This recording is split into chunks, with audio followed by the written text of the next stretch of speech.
Winter takes over my garage every year. Today, I'm doing a little reset. I'm putting the snowblower away. I'm gonna get my Kubota ready to mow, and I'm just gonna do some cleaning and get ready for some summertime projects.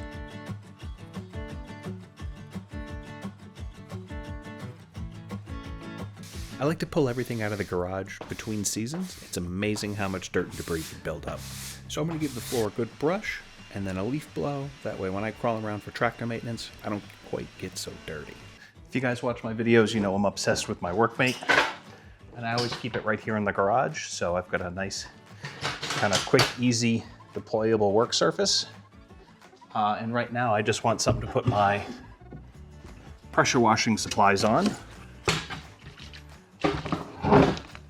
And if you don't have one, I can't recommend enough just making yourself a nice, easy to use and light table. As I'm gearing up to pressure wash, let's talk about today's sponsor, and that's Flexi Mounts.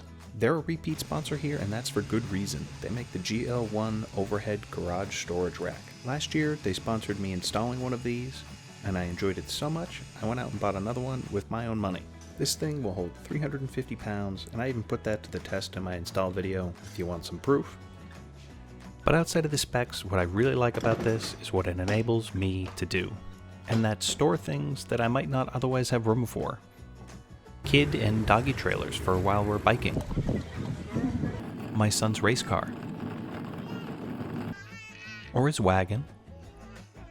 And while he's rapidly outgrowing these, we're going to want his sister to use these someday. And for now, I've got a nice, safe place to keep these. But the bottom line, these are an easy way to get some extra garage storage. So if you're interested, check out my install video or the link in the description to see more. I feel very fortunate to have a piece of equipment like this Kubota BX tractor. I rely on it throughout the year for things like mowing, snow blowing, loader work, basically all my projects in the yard. So routine maintenance for me is a must.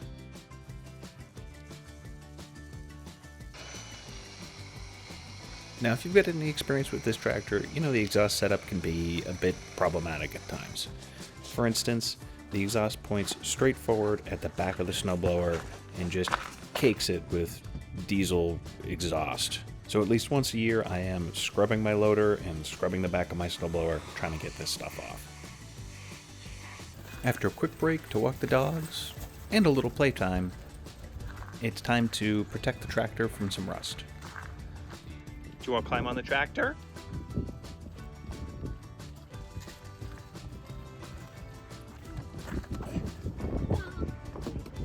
Say beep beep.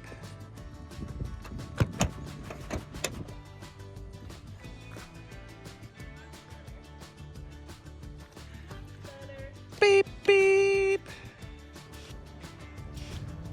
My driveway is asphalt grindings. It was an inexpensive solution to getting the driveway paved, so to speak, when I was building the house. A lot of it has set back up to be just like regular pavement, but there are spots that are still kind of loose. So even with the snowblower skid shoes in their highest position and modified to be a bit wider, I still throw more than my fair share of stones. So once I got the snowblower nice and clean, I like to spray it with some M1 oil. It's going to help protect all those spots that I've scratched all the paint off of, and it dries so I don't have to worry about it staying wet all season long. Next, I'm using some cable and chain lube around where the snowblower chute rotates. I found this stuff displaces water pretty good too, and I've been happy with it from season to season. And no tractor maintenance would be complete without hitting all the Zerk fittings with plenty of grease. I'm just going to keep going until I see it start coming out the ends. With some more space in the garage and the blower all clean, let's swap some implements.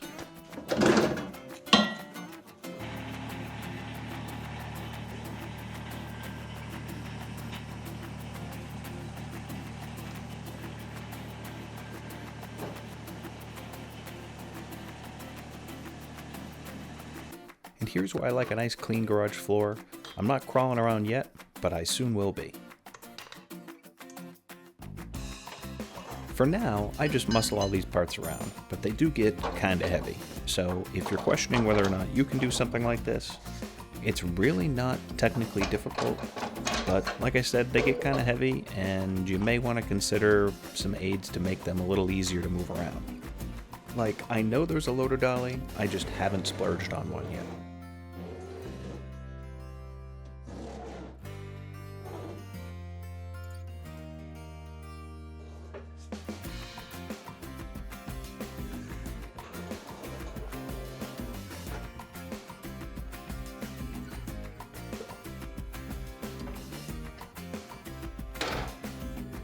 And I know there's a recommended way to get the mower deck underneath the tractor, but my experience, if I just loosen one of the anti-scalping wheels, it slides underneath with relative ease, and I'm not making all sorts of adjustments to the mower deck again.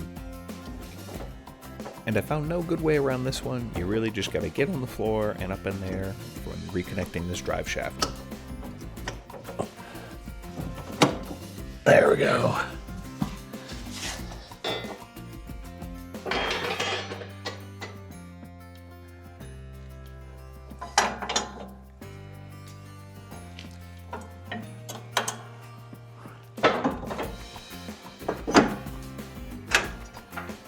After a long winter of not using the loader, it feels great to be putting this back on. I am dying to get back outside and doing some spring projects.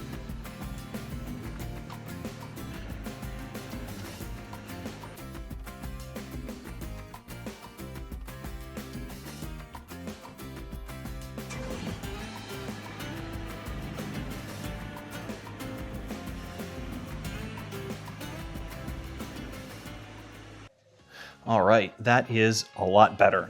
So I've got the loader on and the mower on, so I'm ready to dive into some spring projects. I've got the snowblower put away and all cleaned up.